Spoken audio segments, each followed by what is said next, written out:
So now comes a big wedge issue. Another famous New York story that really divided people. I feel like I know what this is going to be, but yeah, go for it. So a man was riding the train. He had been beaten up in the past, been jumped in the past.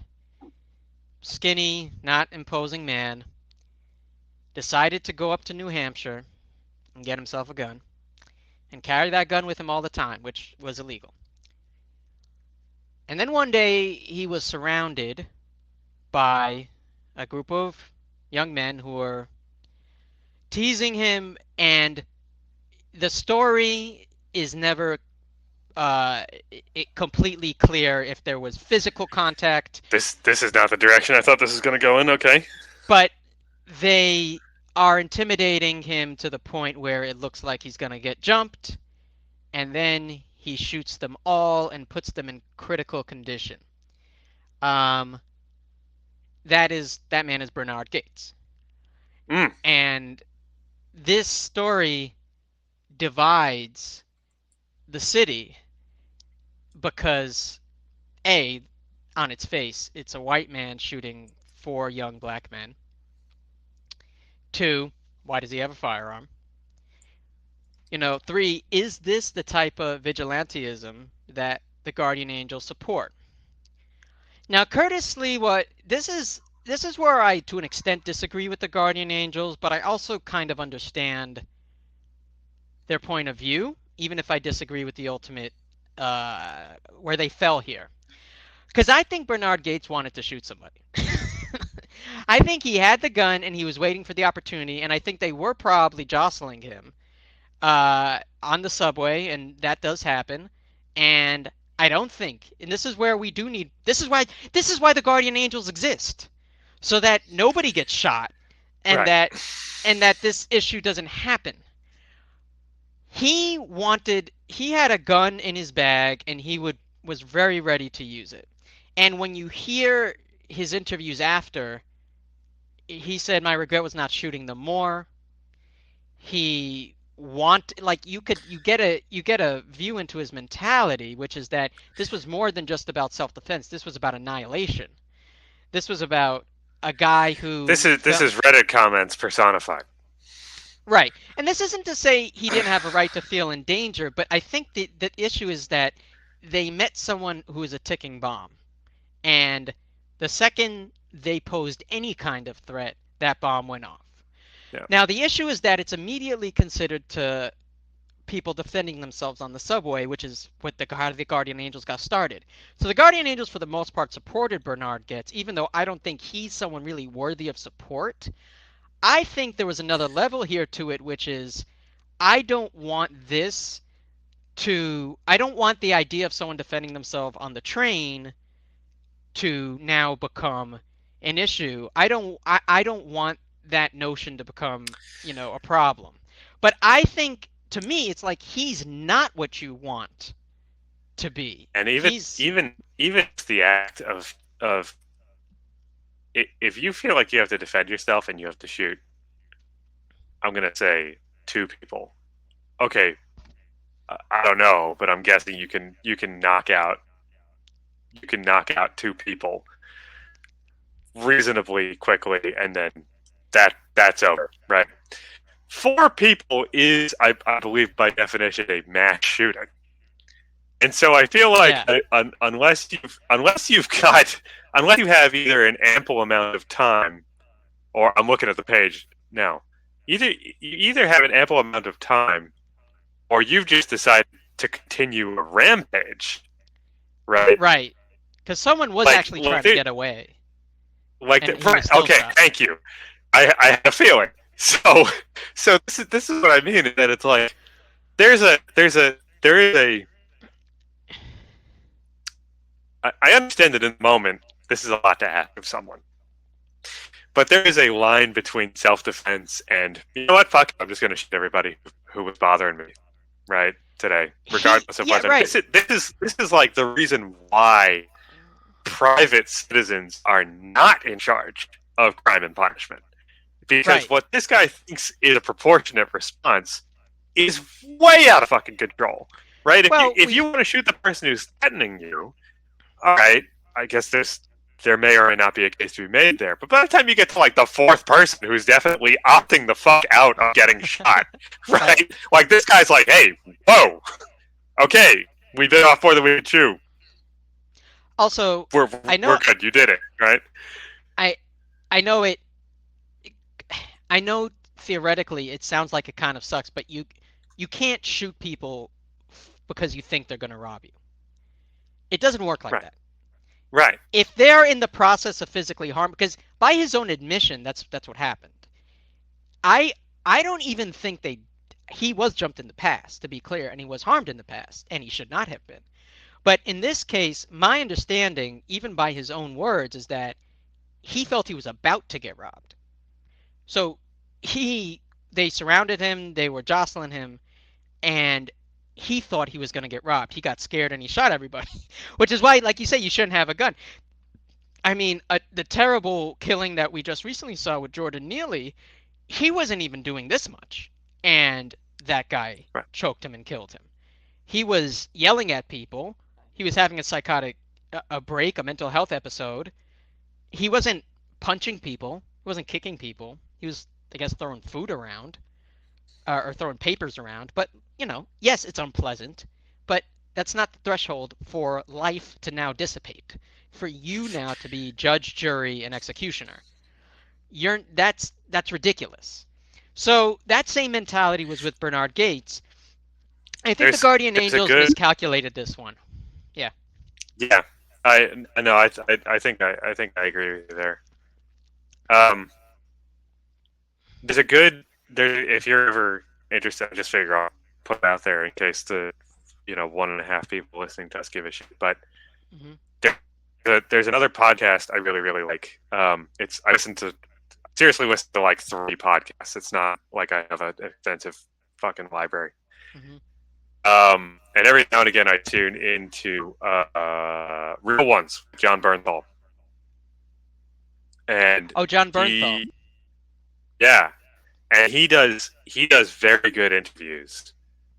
Um, He's a great he actor. he just I know that much. he's he just does very very good interviews with some very Hmm. interesting people, and I've often had to see the rougher side of life. Hmm. And one of them, who I have to admit I'd never heard of before, he interviewed someone named Mordecai Finley, who's had a Not sure. very storied life, and they get into the topic of self defense because Finley is he's a martial artist and he's a former. It's a title. It's the title of the episode is a Marine, a rabbi, and a martial artist, right? And what a mix! and That's the and so beginning of the he joke. talks They walk into a bar. They walk into a right, bar. right, But right. but anyway, continue, Would continue. never say that to the man, but anyway. Yeah. Um, but yeah. So anyway, there's a part of so he was he had a very I wouldn't say he had a rough upbringing, but he was raised in a very rough place. Like I Yes. think he was probably raised in Compton, if I'm not mistaken. Oh yeah, sorry, it says it right here. Yeah, raised in Compton. And so eventually they get to Oh, top self defense no, because Compton's as tough as it gets. and his family was more or less forced out because of their Hmm. race. Basically, he was white, and it felt like overnight he was effectively being hunted down for who Hmm. he was, right? And so eventually, the topic of the conversation sort of moved on to him having to defend his home as an adult. I think a married man with a child or something like that from people trying Hmm. to break into his home. And he talks to bring it back to what you were talking about. He talks about this where he's like, look, I'm you can ask me if I think guns are good or bad. I don't know if they're good or bad. I'm just glad I didn't own one when most people wish they had one because people would have died that night, and I really didn't need that. I was able to defend my home from these. I was able to dissuade these people, right, and beat their asses. And I consider myself very lucky for having done that. And if I had a gun instead, we would have had like bodies on our hands, and that's really not, you know, what I'm looking for, and I think that attitude really separates people who give a shit about actual self defense from people who are like, well, I'm just going to carry a revolver in my pocket and see what the fuck happens. Well, I do think though that home invasion with your kid and your wife at home, I would understand if someone threatened someone with a gun. Yeah, absolutely. You don't go guns blazing, but I I I get mean that you want to protect your family. it stood out to me because of the scenario, because of how it was it was like the story where I thought to myself like, wow, that would be the time when I would go get my fucking gun, right? Like Right. I'm getting mine then, But right? But this guy saying, no, I give enough of a shit about human life that like I'm well, well trained, I can handle this, that's and another element though. He's used to fighting and he does it for a living. he's, it's true. I But I mean, but I, most I yeah, I appreciate what he's willing to bring to the conversation afterwards. right. Is that he's Yeah. like, look, it was crazy, and it was the time to use a gun, and yet he was still glad that he did not. Right, and I that's mean, I, yeah. I think remorse after the fact is the kind of thing that one might look for in someone like Gates, And he had none. which I which he mean, which he didn't exhibit. Right, he literally wanted to kill them more. right, I mean, it was crazy to see that this man and divulge all this to the police.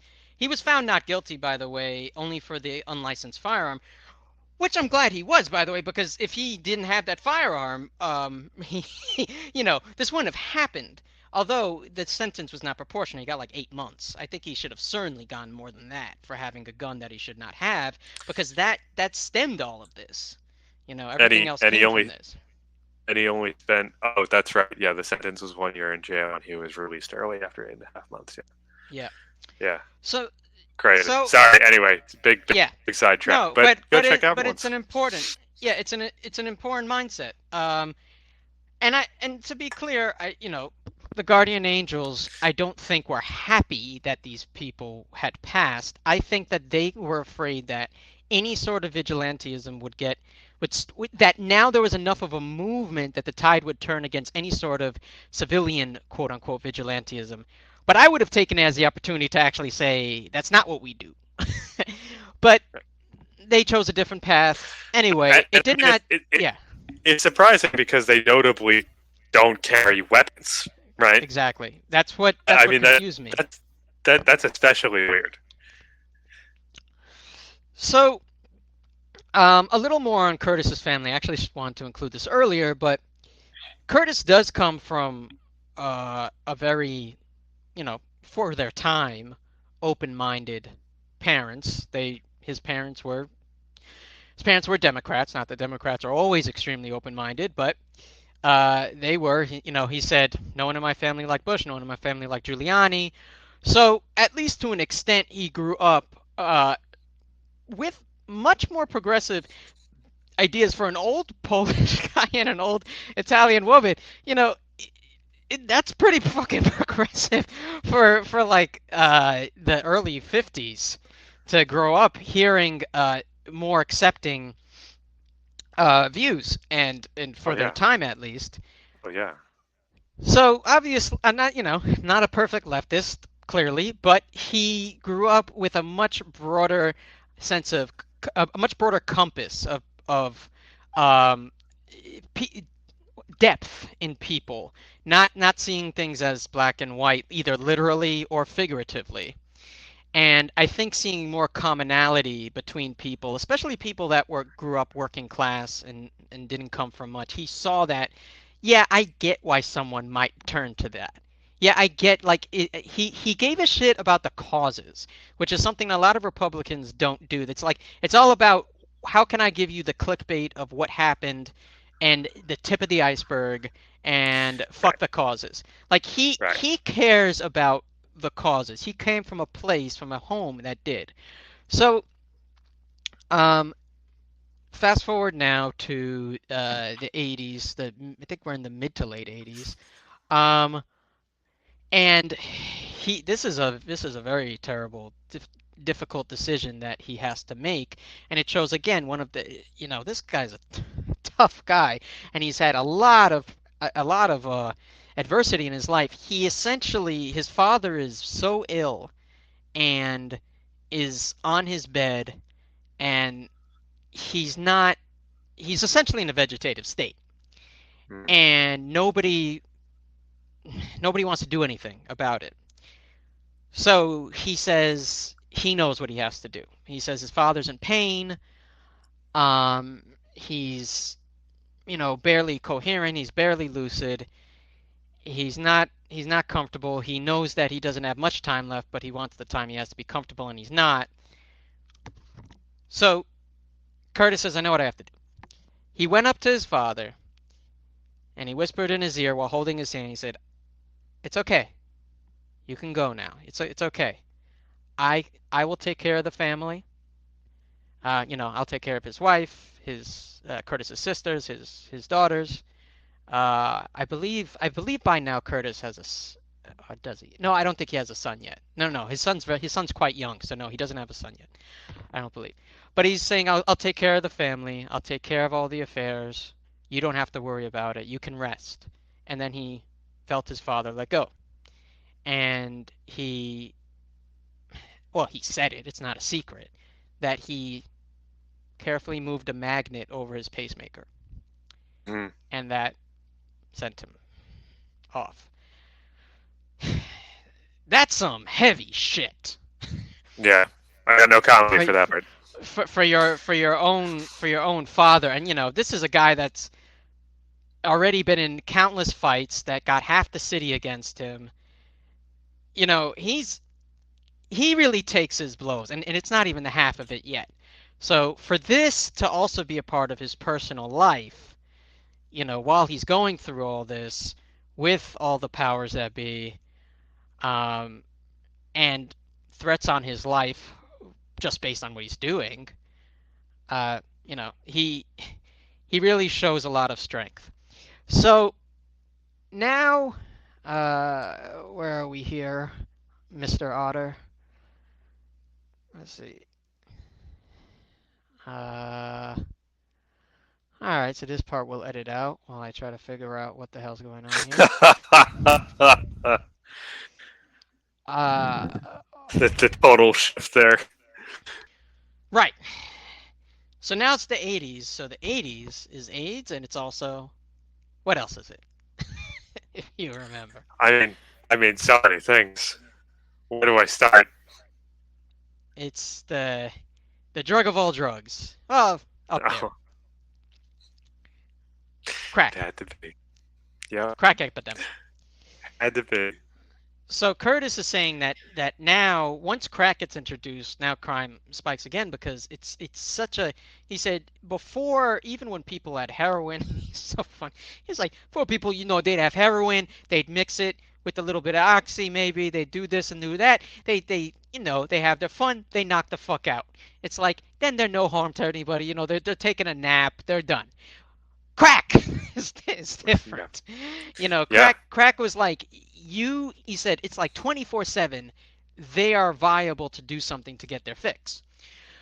So he said the cops have just not, Reagan has this war on drugs, but we all know that's a failure, and the cops, Well, that's they probably only what know got the crack there in the first place.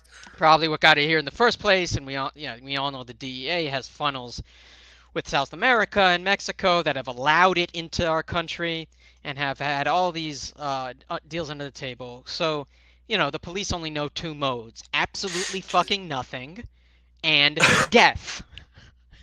Death and abuse. Just So the police, he says, they're just waving the white flag. So this is, I mean, I couldn't believe what he said. He said, all right, so we decided to rob the crack dealers, and I was like, "Whoa, Curtis! All right, oh that's different than shit. what you were doing before, right? Before you were reactive, essentially, like you were proactive in that you had a presence, but you were ultimately only intervening when there was conflict. Now he's saying, no, no, no, we're gonna fucking rob the crack dealers, like, and they want their money. So Yeah. they would have bus. I don't know how they fucking lived This is insane. I don't know how they got to. I don't know how they. I mean, there were close calls. People shot. They had to deal with people shooting at them. But it's like to rob a drug dealer, especially They there's aren't. They there's aren't money even here. bringing a knife to a gunfight. You know They're what I not. mean? They're These not. motherfuckers wish they could bring a knife to a gunfight. They so they destroyed. They robbed them, meaning they took the drugs and the money. They destroyed the drugs on the street in front of kids as a statement saying, "No, you're not. Not only not only is this not the right way to go, also saying we're in charge here and not them, And this shit won't fly. us. And this is not going to fly." And then they took all the money and they gave it to what's the church? They gave it to a church, one of the churches that had the largest soup kitchen in Manhattan. And they just gave the money there. God No damn. questions asked. God damn. Gotta admit, it's I pretty just want fucking badass. That's that. pretty That is badass. I that's mean, a beyond with badass. with no gun. Holy shit. With no, dude. Uh, I just since I've already plugged it once, I figure I might as well mention.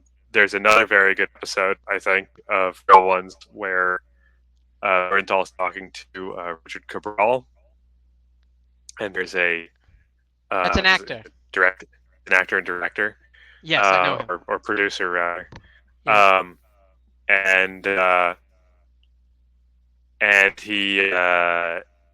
he's got a very poignant part of his interview where he's talking, I think, an uncle or something like that. He's like, was our, because he grew up in East LA, he was like, was our hood always like this? Because shit seems kind of fucked. And his Yeah. uncle was like, no, things were like sometimes a little bit rough, but not awful. And then crack came along and like fucked everything. Hmm. And I just think I don't think until you start hearing it more and more, so because it certainly didn't quite set in for me until then. That like, okay, illicit drugs have always kind of been a thing all over the place, probably forever, right? Yeah. But crack was an incredible force. That Yeah. it took things that made shit bad about rough communities and Yeah. amplified it.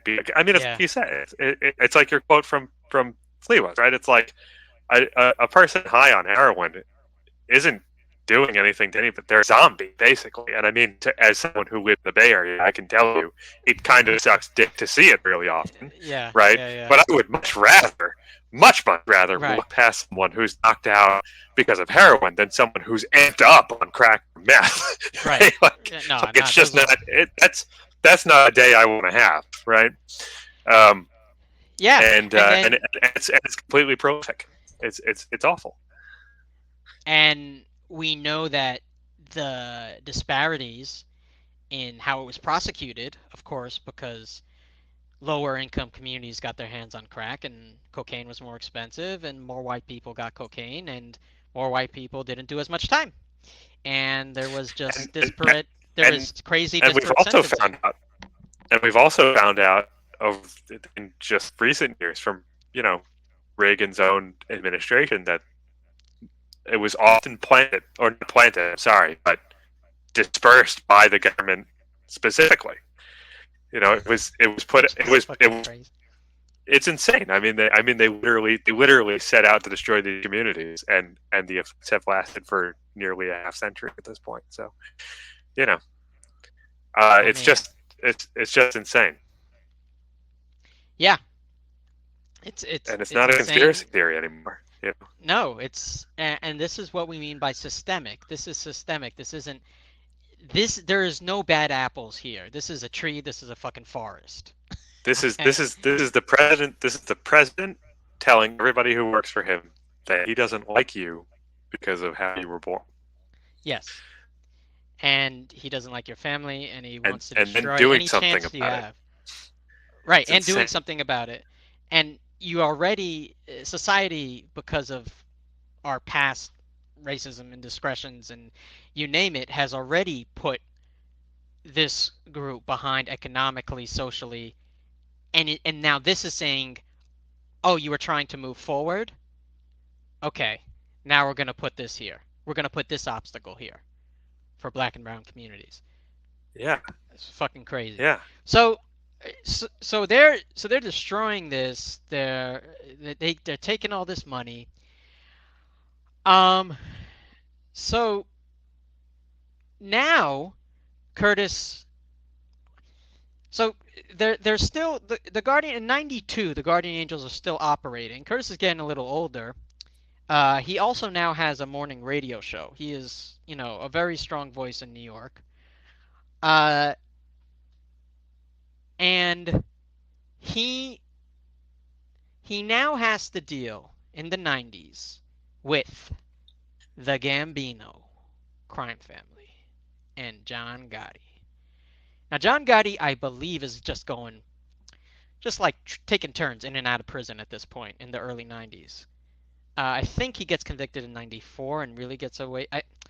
Man, that man has gone to prison. Fucking, I can't fucking keep track of it. All right, he's Mm. constantly in and out of prison. So John Gotti Jr. is like the day-to-day operations guy, and I'm sure that all this business with with drug desecration and God forbid for a Catholic to actually give money to the less fortunate in soup kitchen at a church instead of your hands. So they don't like this. They also don't like that Curtis is trying to through the guardian angels he also wants to stop mob violence. So he's becoming an issue. So on April 4th, 1992, Curtis is beaten nearly to death by three men with baseball bats from the Gambino crime family. And I mean, I understand that this is wishful thinking, but the mafia in America, to to from what I remember at least, started specifically to accomplish what Curtis set out to do just for Italians, Basically. right? I mean, they sure as hell Like didn't most mind using gangs. weapons, right? But again, I mean, for yeah. Anyway, it's just I know I mean we're talking 90s at this point. They had some time to develop. It's been a while since the Prohibition, which I'm sure is how they got most of their money and start. But And again, just thought I'd throw it not out there. not only that, there was a time when the bosses had restrictions to what they would do. They wouldn't run women and they wouldn't run drugs. And then, fuck Yeah. it! And they started to do it. So it was like because it was too lucrative. So, I mean, you're right. That's exactly why the Cosa Nostra started.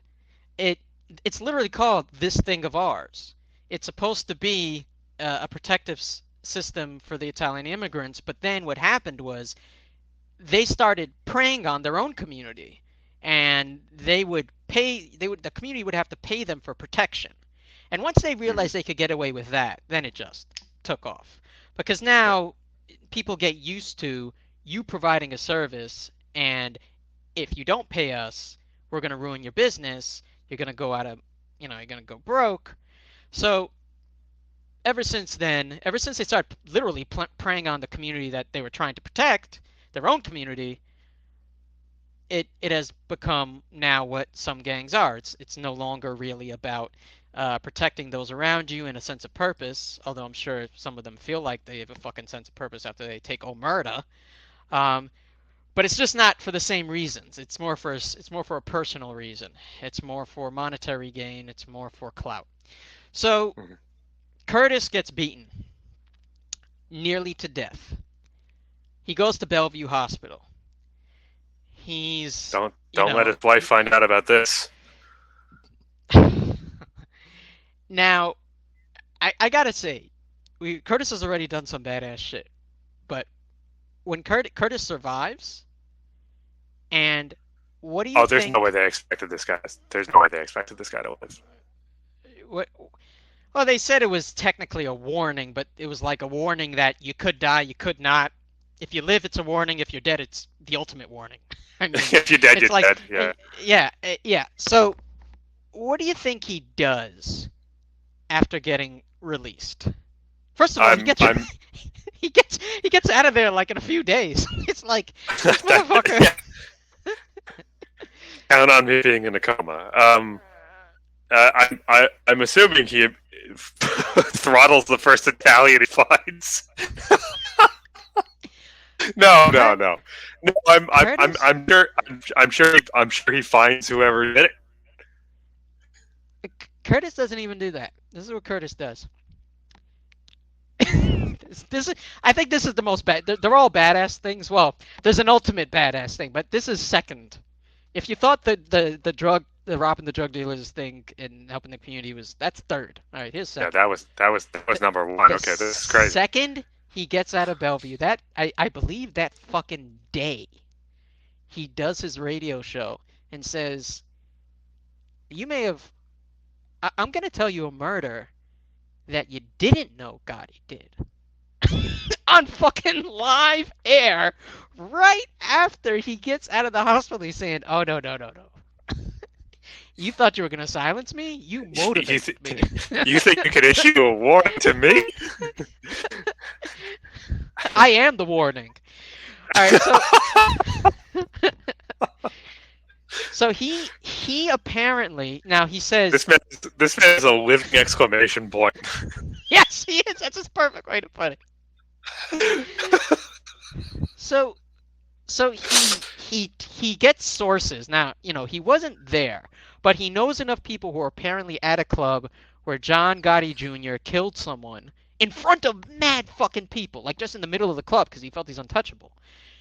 In front of mad people, there were so many witnesses, and there was enough witnesses that ultimately came forward to enough people that Curtis knew that he felt he reached a critical mass to say this guy killed this. John Guy Jr. killed this guy in front of all these people. He's fucking. They say he stabbed him fucking 46 times. It was insane. And I mean, that is how they found the body. But he's saying that he did it. Apparently it was over some drug money dispute of some kind. But he wasn't. But because enough people didn't want to go public with it, the authorities weren't doing anything. So Curtis now made it known. That's about public as you can get. The day he gets released, he goes on his morning show and says this. So All right. he's like, okay, when do visiting hours up? When can my wife be here with a car? Okay, 6:30 a.m. Phenomenal. I have a show at 7:30. I need to do. Honey, I know I've been away for a few days, and one of my eyes is still rolling back in my head. Do me a favor, just take me to the station real fast. I just want to go on 10-10 wins real fast. So this is how much the mob had infiltrated our institutions.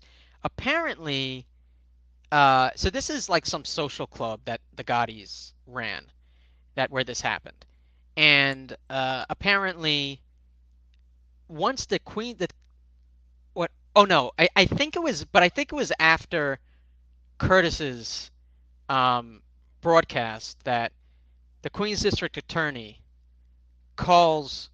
Yeah, okay. After Curtis's broadcast, the Queen's District Attorney calls John Gotti. I think the number one Gotti, and he says Papa Gotti, and he says he says, listen, we got a problem. And they're working like the fact that the Queen's District Attorney is calling the father of the guy in the first place is fucking insane. But that shows you already how much power they had, how much power the mob had. That the district attorney is calling him and saying, "Look, we got a problem, man. I'll give you a few days to take care of this. Do what you have to do." And Scotty says, "Don't worry, I'll take care of it." All right. So now.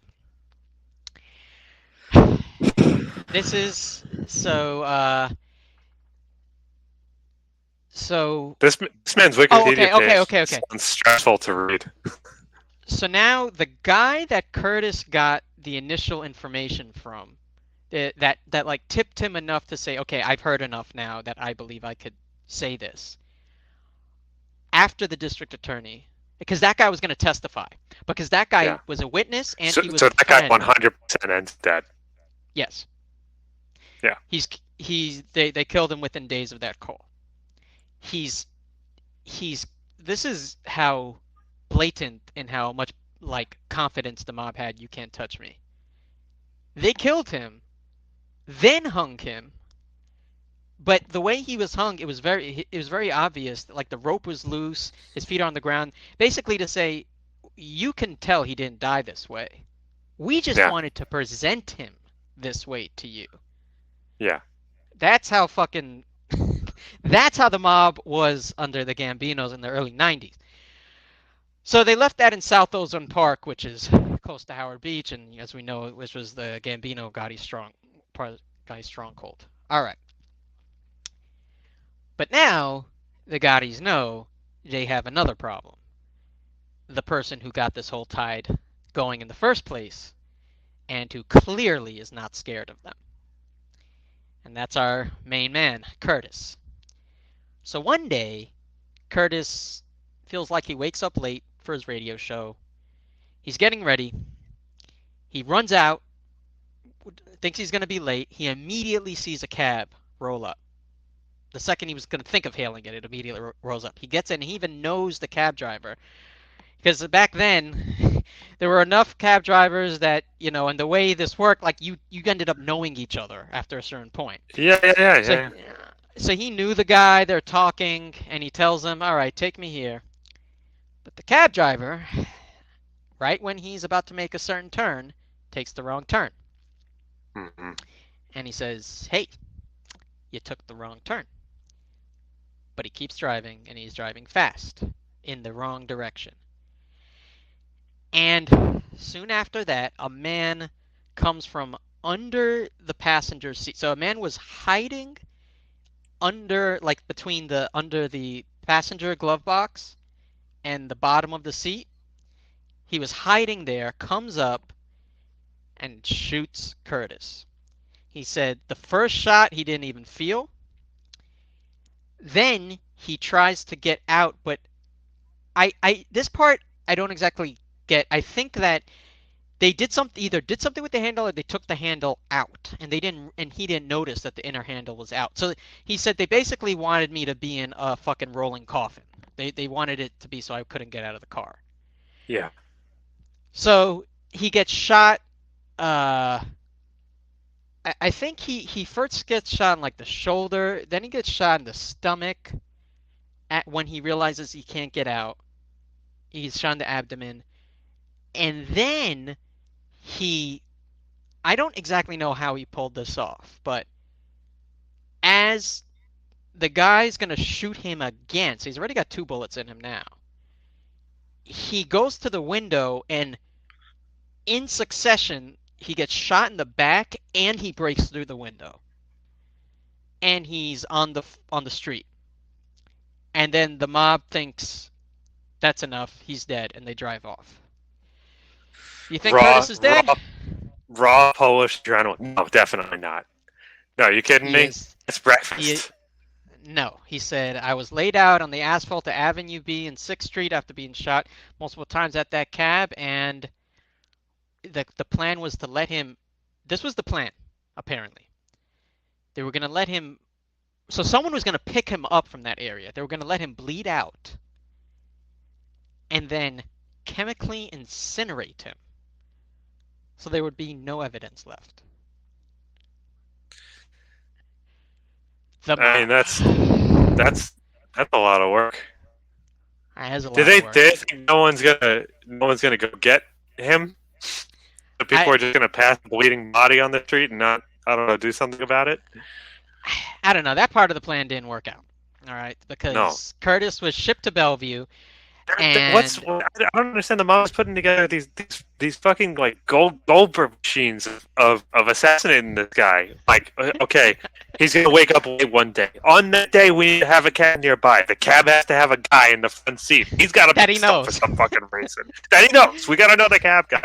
So the cab. So did they convince? I mean, were they threatening the cabbie's They must family, have. or did they They pay must him, have. or They must have. we don't know. That part I don't know, but they must have. Uh, they must have done Because something like that. because to convince, I mean, look, I've never met Curtis, and you would have to do something pretty extreme to get me to do something bad to Curtis. Yeah. No, no, but the mob fears nobody. They felt this guy is a thorn in our side. He's showing he's not scared of us, and that's what the mob hates the most. They want fear, and Curtis is saying, "You're not going Well, to get it from me." I'll tell you what, though, they're terrified of this guy. They Yeah, would. I don't well, think they would go through all this if they weren't very, very scared yeah, of what no, Curtis could do to them. he's a problem to them, and Because so remember, he can get up on a radio and be like, "Yeah, this guy's a son. He's a fucking dick, also, and he should probably be in prison." And now he's got. I mean, think about that. In an instant, this guy just turned what 2/3 of New York City against someone who literally stabbed a guy upwards of 40 times in a club and walked away from it. So suddenly, everybody in New York is like, "Oh, yeah, fuck that guy." yeah, So right, it's terrifying for them. right, and Curtis, this has been Curtis's life. Curtis's life has been about using the public, but like in a not using, but the public working with him has been his He life. he's So he's charismatic through his actions. so he's saying, you know what? You may have the mob, but I got the city. Yeah. He's like, I have my own backup. First of all, he has the Guardian Angels, and though they don't carry guns, they're in the thousands upon thousands now. Mm-hmm. So, but he still has problems. I mean, even though he has some support, the Yeah, NYPD plus, still they're, doesn't like. they're always super identifiable by these funny little red hats they wear. It's super easy to pick them out. I mean, we could be hiding in the crowd or whatever. Yeah. Right. No one will ever suspect us. And while you see like 40 guys with slick back hair being like, "Oh, Suits. not doing nothing, just looking for my shish kebab." I'll going into the social club. It's always a social club. We're just Always a always social going to club. social club. Nothing weird going on here. So Curtis is on the operating table, and he finds out the surgeon's from Canarsie, and that's how he knows he'll be okay. It's like, are you from Canarsie? Jesus Because Christ. Curtis is from Canarsie, Brooklyn. He's like, I'll be all right. And then what, having this fucking conversation while he's sitting there having shit picked out of him? Before he goes under, he's conscious enough, and he's talking to him, or the guy's talking to him, Oh, and Curtis is conscious enough to hear it. oh, Yeah. you're Tony's cousin. Oh no shit! I think I was in high school with your sister. I didn't finish high school. Okay. I was busy running McDonald's that had fucking race riots outside. And gangs. Hey, I hope Mom's doing all right. All right, this guy's terrifying. So, uh, How's Nancy? all told, for some. Well, actually, let me get to some of the final stats about the Guardian Angels and everything. Not final, because technically it's still on operation. So now in 2000, John Alito, who was part of the Gambino crime family and part of the. I don't believe he was in the car, but he was one of the architects of the hit on Sliwa. Yeah. Plea bargained to. I can't believe this. I can't believe You this. ratted us out. You ratted out the pasta fazool. I can't believe that plea bargain and this goes together. He admitted to 15 murders. Now Wow, I don't know. Must have had something else on this guy. He must have gave up the whole game. I think he probably brought them down single-handedly. I know that Gotti soon after, because Gotti's been in prison, but his big sentence came in the 2000s. But he was in prison in the 90s. So I don't know. He must have told all the secrets.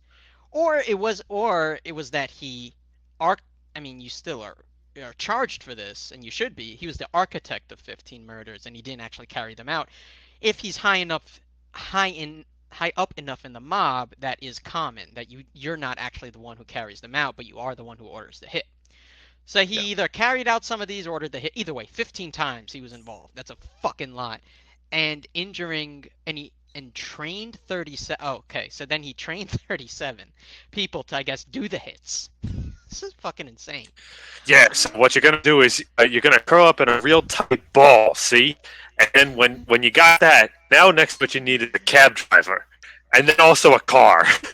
and also make sure you find a car with like a real fat glove box to hide your big ass after you've eaten a lot of meatballs. Okay, now, this is the hard part. You gotta be late for work. You got to do something to make sure he's late for work. You got to fucking break a pipe in his house, all right? There's something you got to Bring do. those. Something you got to do to delay him. Get him off his game, all right?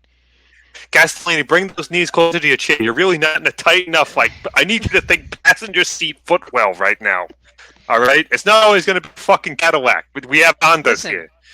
Listen, if you don't do it, we're gonna get one of those Cirque du Soleil motherfuckers to do it, and they'll do it for half your price, okay?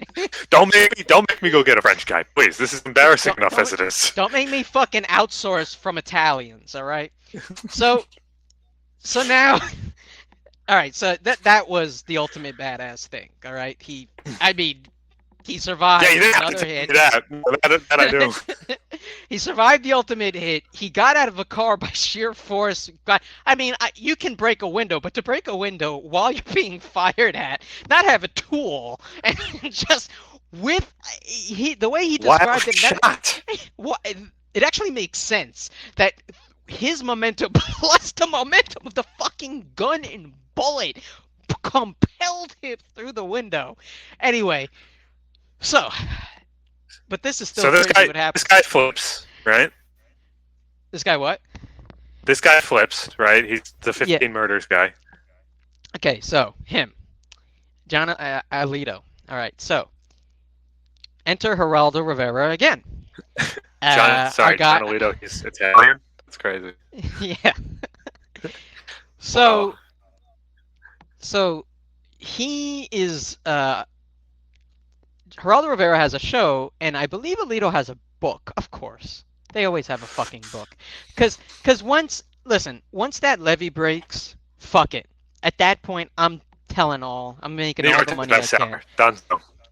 Yeah, so I think he has a book. He's promoting something, all right?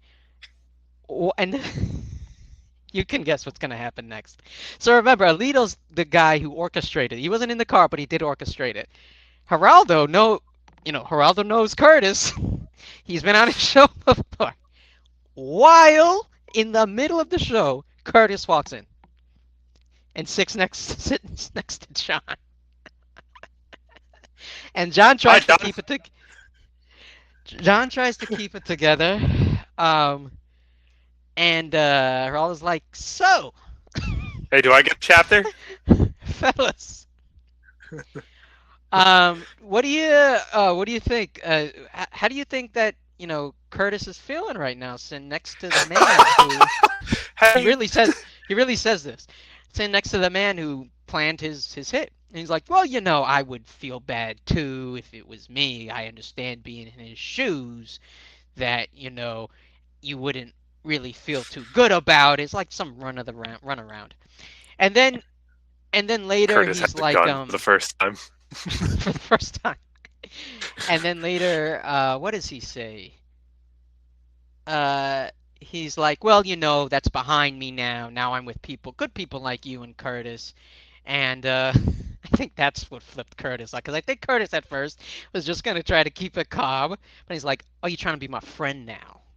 Because I think that's what did it. Because then Geraldo turns to him and he says, all right, so Curtis, how do you feel? He says, well, I get that he flipped after the fourth fucking time going to court.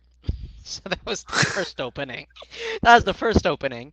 And then he says, am I ever going to shake his hand? Mind you, he's like right fucking here. You could shake his hand. You shouldn't. I understand why. But it's just amazing. Yeah. It's not saying it far away. Like Curtis is saying, if you thought I was going to shake your hand, I'm not shaking your fucking hand. So he's saying, am I going to shake his hand? No. If he slipped in the bathroom and hit his head and, died, would I lose sleep over it? Something like that. He says, no, I wouldn't. Would I think God did a favor? Yeah, probably. And that's how that interview went. And he's like, what do you expect? Hope that guy showed up with an extra pair of pants, man. That is the smell of shit in that studio. The second that guy walks in.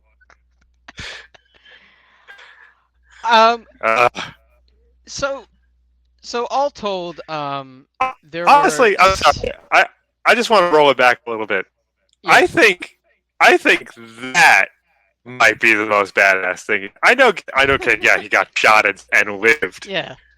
But then he just walks up to the guy who organized it and didn't kill him. Like the self control. He's in Yeah, this. What is he? Who's going to protect him? A fucking reporter? Geraldo. Yeah, yeah. You think the crew sitting Geraldo and the around the crew. studio is going to do anything about it against a guy who has survived being shot 3 times and beaten in the streets? So, Jesus Christ! it, yeah, no, mentally. I mean, I'd say one is the most physically badass, and I mean, it also takes mental fortitude to escape as he did. But I'd say mental fortitude in that This is different. there, this This is is a like different. this. You're digesting this. This isn't just like moment and instinct. This is you have, like you said, you have a moment. Like Yeah, you have to not kill that person that whole time. yeah. it's I, not I'm it's gonna not I'm just gonna like I'm gonna sound like our parents, but in today's world, this would get posted and taken down on TikTok within, like, this guy's getting murdered on camera for sure. No one has this level of self control right now. you have to have that thought run through your head during the entire interview and hold it each fucking time. Exactly, exactly. Who can do that? Oh my god. So all told, the And I'm sorry, yeah. and No, go and ahead. he still, this guy Curtis still He has access to thousands of people who wouldn't mind who seeing this guy. This Alito's sitting there having betrayed he could every call the single hit. person. Right? He could call the hit from the mob. The mob could say we have a common enemy. He could get a hit from like around the world. He could Curtis yeah. Curtis could have shown up with. He could have put out the call right then. He could have been like, you know what? I know I got some of you living on my block. Just come with me today. Let's just all show up at the studio together. All, what, 3 dozen of us? Let's just give John a hug. you know? Let's But do he was like, fuck it. I'll just go alone and sit there with like the snicker vein in my forehead, just like what, jutting out, like it's it's taking everything to not push you down in the bathtub myself. You stupid battalion fuck. Oh my god. Uh, So, yeah. So all told, God, and this is terrible, but when you think about the quantity of guardian angels, there was over 140,000 guardian angels, at least that by is, the oh 2020s. my 100 God, around the world. Six, at least in the U.S. So that's around the world. I don't know if the statistics include globally, but in the U.S., six died, and that's terrible. That's also a low percent. that's 6. That many, Six died, dude. That is, and over 30 were injured. that's badass. I mean, and to be honest, we know at least one of those was at the hand of the police, Huh, and it's possible others were too. right. I mean, So I this would like isn't. to hear This their isn't. stories as well. Yeah. Yeah.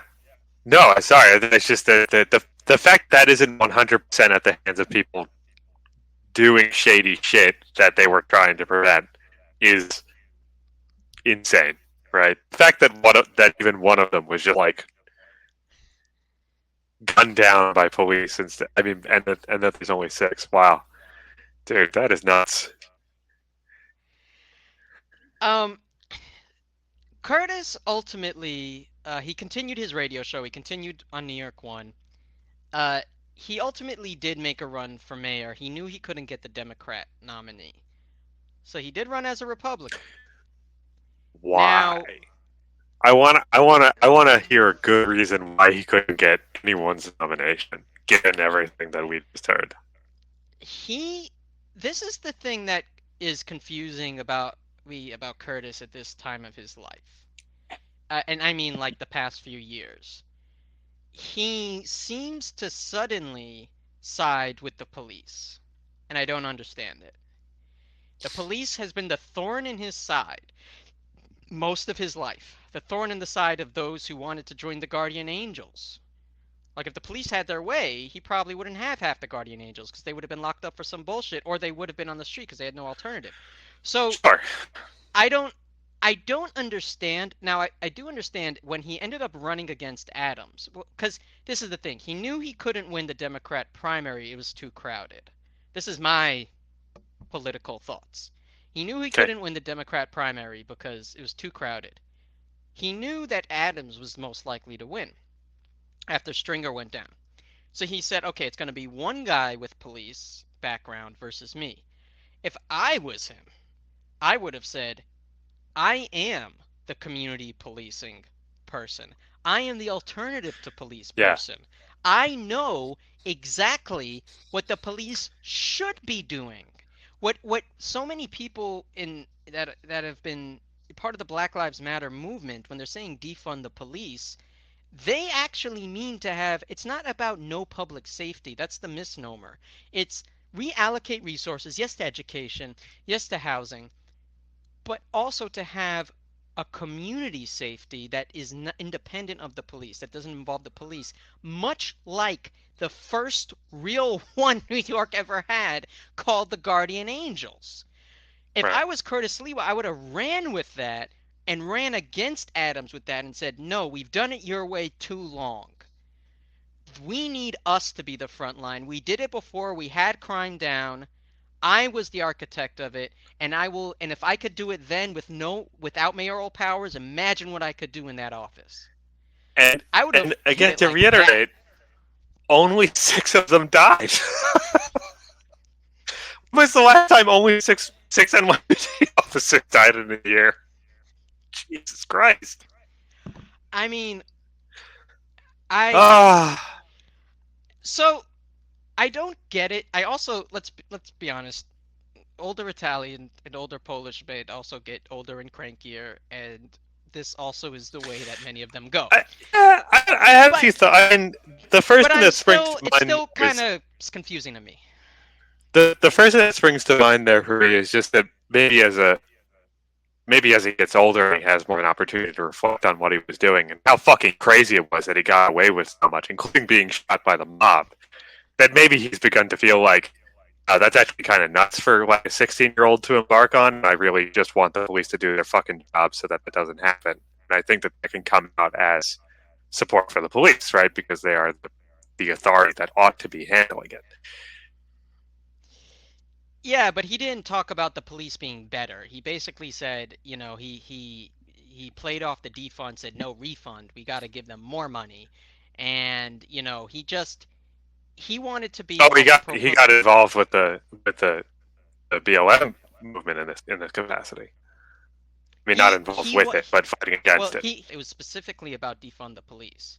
He specifically was against that part of it. Certainly, Hmm. he certainly didn't speak to the reason why, and he wanted to get the police unions backing, and he did get some of it. The police was like split, and to me again, it's like this is the union that never gave you credit, that wanted to cripple you, that arrested you. It's just Right. I That, still that don't get told why. that told the mob all about you, and that nearly got you crippled and dead. I'm Right. sure they. I will. I mean, I'm sure they did. I'm sure that the police and Well, the the mob. DA made the call, right? The DA was the one who tipped off Right, and the the DA and the police are together. Yeah, yeah, yeah. The DA certainly, certainly. so. So I don't get it. I don't get if he did it entirely out of strategy, but even if it was entirely out of strategy, it doesn't make sense to me, and it's a bit disappointing that that is, at least for now, the last chapter of his career. Um, he did, of course, he didn't win. Eric Adams won. I honestly don't think that Sliwa would have been a worse mayor than Adams. Adams is basically a Republican. He's a Republican New Yorker. He won as a Democrat, but he's basically as Republican as Sliwa is. Um, Right. if Sliwa implemented a fraction of the Guardian Angels in policing now, he would be 10 times more liberal than Adams, who doesn't want to do any of that, just wants more of the same. Right. So, I mean, I, it's confusing to me, but I got to be honest with you. As much as I have much disdain for nearly every Republican, I have to say that if I'm just looking at the totality of this man's life, I can't deny all that he did. I can't deny what he stood for, even if ultimately he's ending up in a place I don't agree with and that I think is detrimental to certain causes. Whether he realizes or not, he was one of the most anti-police forces in New York City's history from a like visual, tangible level. He may not have had the policy mind for it. He may not have been a part of, I mean, he was a part of a movement, a public safety movement. He may not have had certain language, but when it comes to guys actually doing an alternative, he did it. Yeah. I mean, Yeah. he did it. He's the one who did it. He, and of course, credit to everyone else, but he started it.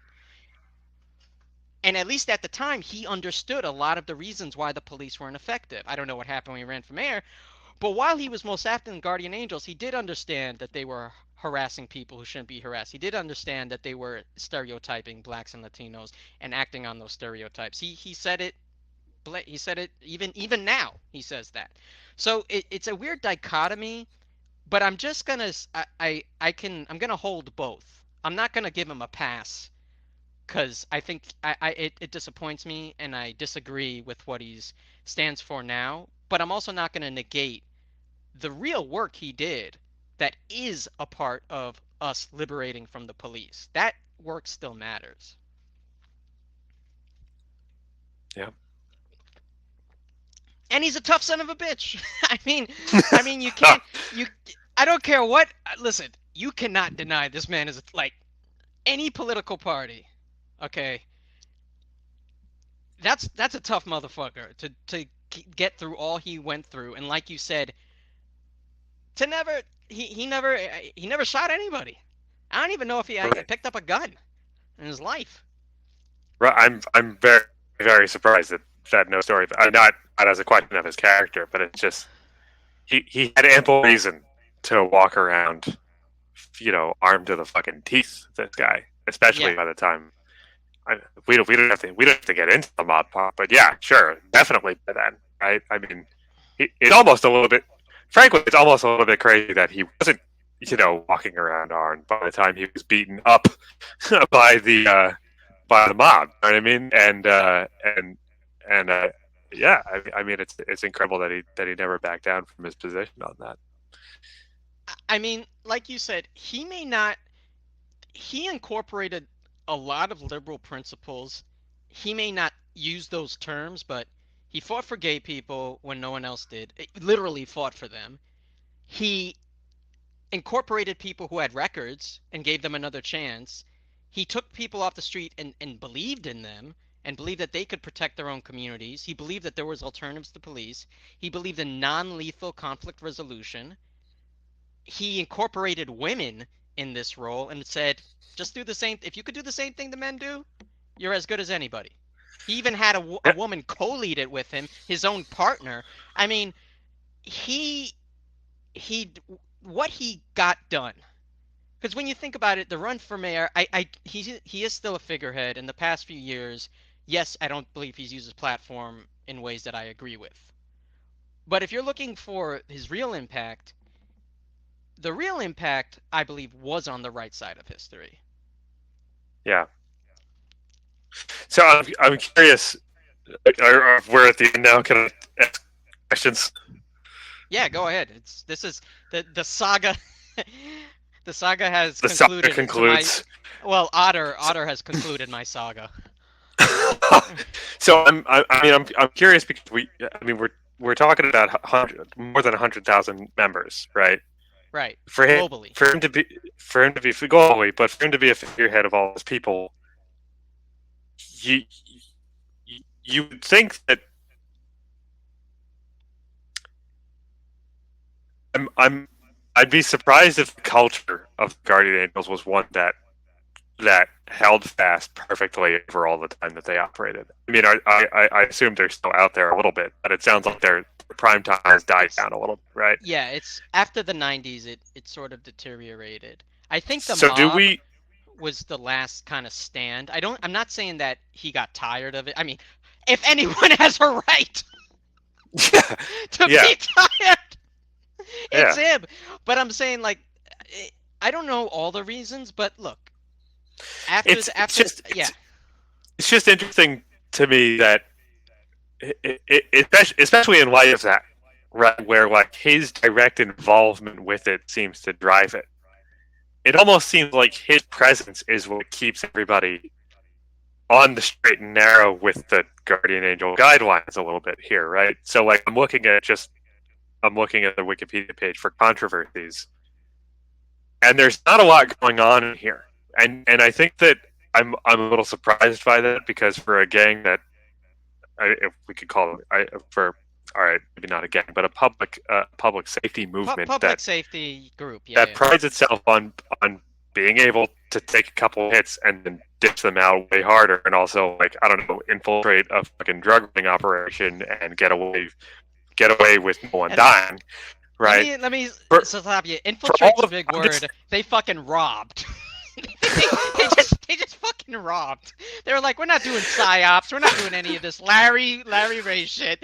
We are breaking the fucking, knocking knuckleheads down, taking your shit, giving it to the reverend, to the priest, and then getting the fuck out. It's the Blues Brothers at that point, isn't it? Yeah. I mean, I guess I'm just surprised. I guess I'm just surprised that the list of shit that went wrong isn't longer. Like, do we have evidence of them royally fucking things up and beating people up senselessly for no good reason? Did that ever happen here? I'm looking for ways. I'm sure there were instances. I'm looking for ways to kind of defeat the because we painted a very perfect picture of the Guardian Angels and of until the very end of Curtis, I wouldn't say right? it was perfect because of the Bernie Gates thing. I think that was wrong. I think where Curtis ultimately fell on the political spectrum and what he supported was wrong. But to be honest with you, they didn't have a large percent that did anything noteworthy like that. They just didn't. He said himself, of course I had people who broke the rules and I had to throw out. But it just was not. I mean, you think about the amount of the NYPD and that percent, even by their own standards, their own reports, their own people who get written up. Like, it's incredible that because I think the Guardian Angels really felt like there was so much pride, I think, at that time to be a part of that. In a time where there was just hopelessness. There was hopelessness on your block. If you weren't harassed by the cops, you were harassed by your own, the people in the community who also felt no hope. You didn't have many options. The drugs were. So it's like, I think my headset went out. Oh well. Yeah. At least it was towards the end and not during the Hall of Fame. Can you hear me a bit? Yeah, I can hear you fine. Okay. I just don't think there was any significant, because remember, this is the other thing. They don't have guns. Right. If you don't have a gun, there's only so much you can do. Yes, you can beat someone improperly. And he said a few times, yeah, did that happen? Yeah. And I had to reprimand people or kick people out.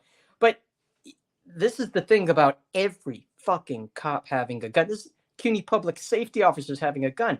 It's like the ceiling of your fuck up. Yeah, it's much higher. We're putting a cathedral together here. Fucking Sistine Chapel. Yeah, exactly. Like, yeah, okay. I mean, I guess what I'm saying is I'm just surprised that in spite of all the rules, we don't have a story of the Guardian Angels going absolutely ape shit on someone and literally beating someone to death when it wasn't necessary. Like it sounds like for an organization this big with a mission like that, right? That I would almost expect to hear about it. In fact, that's why I'm asking. But it's just interesting that no such story ever came up. And when you compare that, like you say, when you compare that against, like almost any modern police precinct. Let me see if I could find the worst, because I didn't really look into what the worst. I just looked at. Most of the research was literally through a few articles online and his own words, because half of this is his own life, and I wanted to get his own life through the man himself. I didn't meet him, but through watching videos of him talking about his own life. and other people talking about the guardian angels during the time, including guardian angels. But but this is the thing: through all the officials, even the criticism wasn't that. The criticism was that they were vigilantes, yes, but it was never that there was this mass. Which is, it's just such a funny, empty argument, isn't it? Like, ah, man, you guys are responsibly stopping crime when we don't with weapons. Right. You know? I think they wanted people to be scared that they could do that. But you know what people said? You already have a force that does that. Right. We're already scared. So fucking dumb.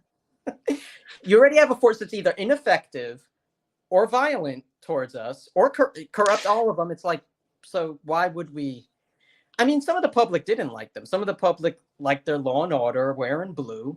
But ultimately, a large contingent of New Yorkers supported the Guardian Angels. Because I just also... Sorry. Yeah. Did you find something?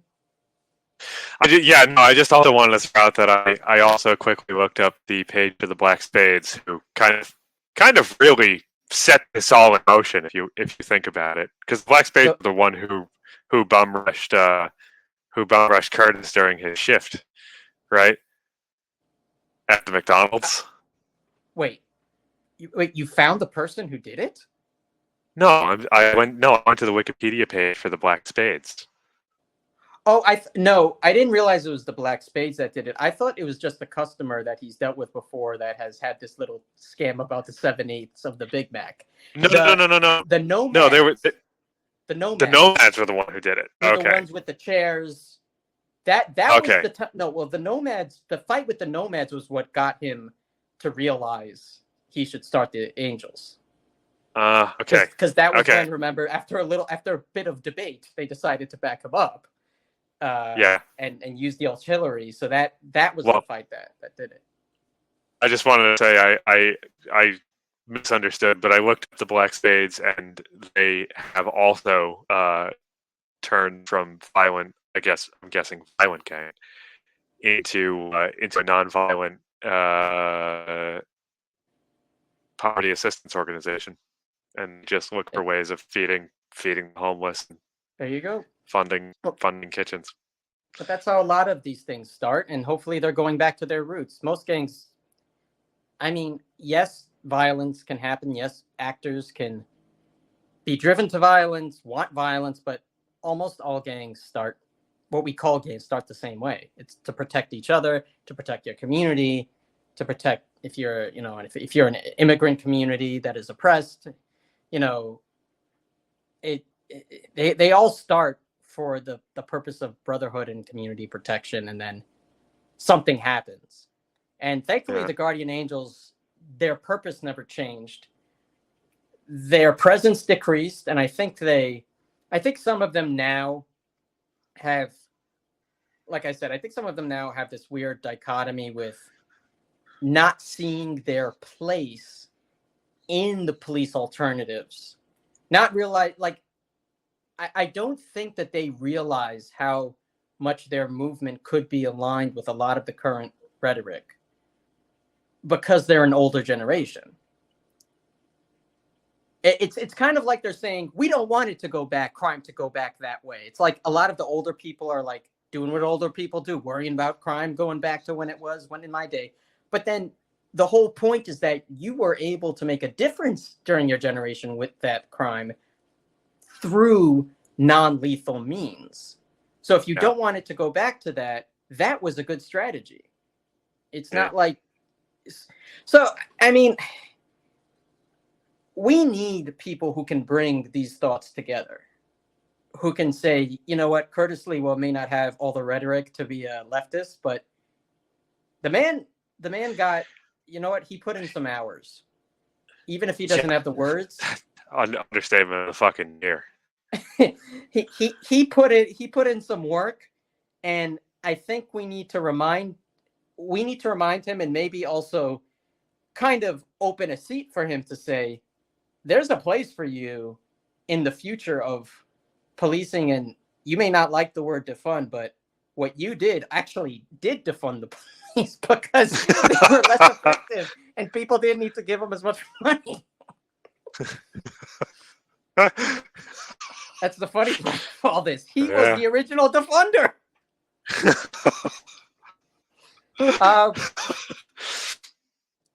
So yeah, that's shit. Curtis Sliwa and the Guardian Angels. I think that it's a story that will always be part of New York lore.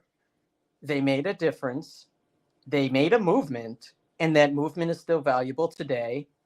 And it also goes to show you don't need to agree with someone, especially when they're an old cranky Italian man and they're like, I don't know, 70s. You don't need to necessarily agree with them to really respect certain things that they did and see the value in it, and think that they still have an important story. Yeah. All right. Well, what were the sources for this one? Vigilante, which is by Sliwa. It was a documentary. A documentary co-produced by him, but also it was someone else. Return of the Guardian Angels on Vice. That Vice documentaries did that. I enjoyed it more than I thought I would. I have a newfound respect for the man because I was introduced to him really in his older, crankier years, arguing on New York One. And I was like, oh, by the way, another thing that he did do is he never supported Trump and he never supported the election fraud claims. So at least he said, even if I'm taking this party line now, I'm not going to take that line. Sure. Because I think Sliwa never liked Trump. Like every time I've seen him talk about it, he doesn't like because Sliwa is what Trump isn't. Sliwa took the hits. Yeah. Sliwa put his fucking ass cool on the line. He was a working class, self-made man. He did really come from fucking a poor immigrant family. He was throwing newspapers, and then he ended up being the founder of really the largest and one of the most successful alternatives to policing globally. Took on the mob, had a successful radio show. So he's not going to like a guy that's just a fraud and that had it easy. Right. I mean, notably, it also wasn't a money-making operation, which is all Trump does anything for, right? So, that makes sense. I think that tracks. Thank you for covering this. I feel like I just as someone who was born after the hype, I had none of the context growing up. I was just told, whatever, they're probably dangerous or something, and mostly forgotten. So this is very interesting. I really like this one. This is good. I thought you would.